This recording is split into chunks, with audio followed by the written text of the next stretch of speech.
Can we have a word about the Pythagorean identities? Look here, cosine squared theta plus sine squared theta equals 1 implies, if you manipulate these equations, that sine squared theta is equal to 1 minus cosine squared theta, and cosine squared theta is equal to 1 minus sine squared theta.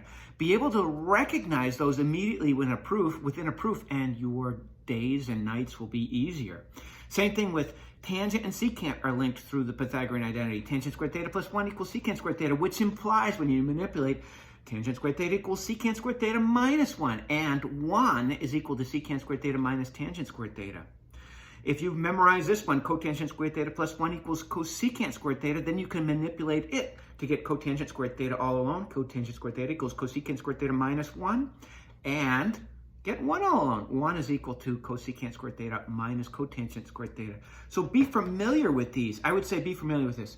Know that sine squared and cosine squared are linked. Know that tangent squared and secant squared are linked.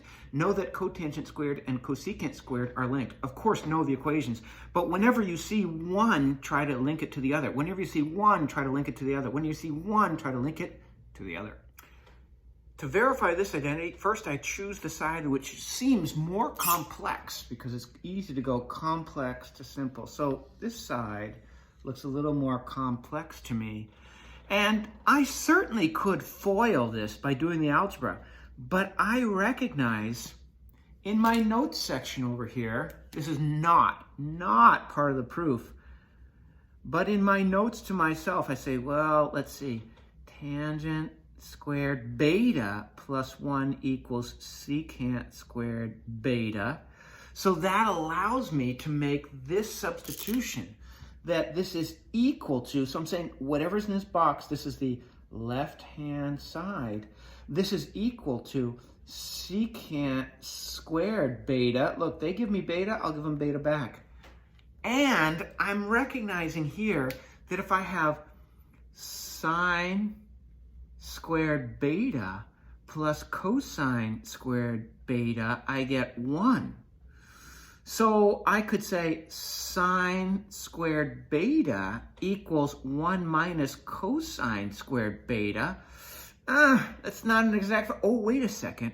If I could make this one negative and this one positive, I'd have a fit. So I could multiply both sides of the equation by -1. So negative sine squared beta is equal to, I'm going to multiply each and every term by -1. -1 plus cosine squared beta, which implies negative sine squared beta is equal to cosine squared beta minus 1, which allows me to make this substitution negative sine squared beta. All right, now I could multiply.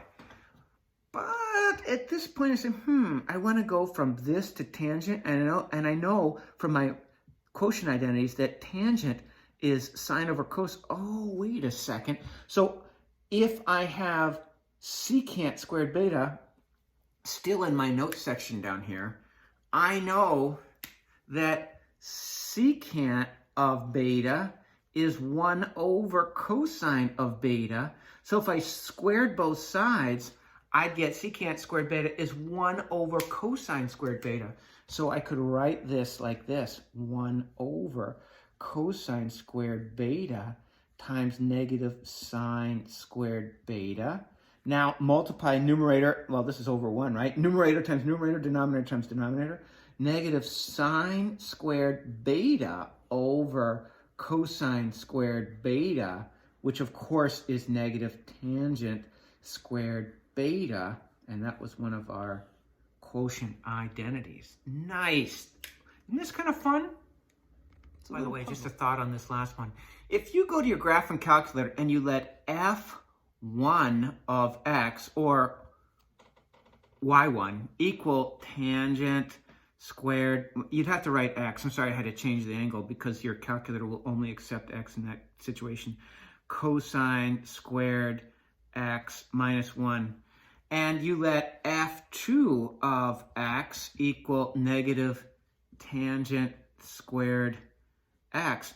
You would get a graph like this. You hit the tab button to bring up two graphs on the same screen. and you would get the same picture. It would graph one on top of each other. Why? Because we just proved they're equal. So either way is going to get you the same graphical picture. Now, just a note too, if you have tangent squared x, in the calculator, you have to write this as tangent x, the whole thing squared, by the way.